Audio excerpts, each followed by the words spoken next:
महायुतीचे उमेदवार सुनील मेंढे यांना 5 एप्रिलला मुरगाव अर्जुनी तालुक्यातील बोर्दे या गावामध्ये काही नागरिकांनी प्रचारापासून रोखले होते।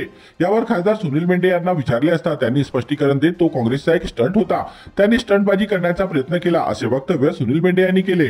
मी त्या ठिकाणाहून भाषण देऊन परत निघालो असता मला त्यांनी हाकलून लावलं नाही असेही सुनील मेंढे यांनी स्पष्टीकरण दिले आहे।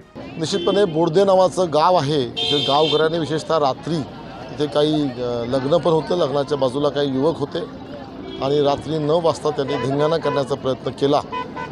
विशेषतः विजेचा प्रश्न त्यांनी मांडण्याचा प्रयत्न केला। मी त्यांना सांगितलं की विजेच्या प्रश्नामध्ये की आमच्या वरिष्ठ नेत्यांशी बोलणं सुरू आहे आणि सुदैवाने आजपासूनच आपल्याला साधारणतः आज किंवा उद्यापासून आपल्या गोंदिया जिल्ह्यातील सर्व शेतकऱ्यांना 10 ते 12 तास वीज त्यांना मिळेल आणि निश्चितपणे ज्या धानाचे शेतकरी उन्हाळी घेणाऱ्या शेतकऱ्यांना दिलासा मिळेल असं मला वाटतं। त्या दिवशी त्यांनी जे काही केलं ते काँग्रेसचा एक स्टंट होता, स्टंटबाजी करायचा प्रयत्न केला, परंतु मी माझं संपूर्ण भाषण करून पुढे गेलो।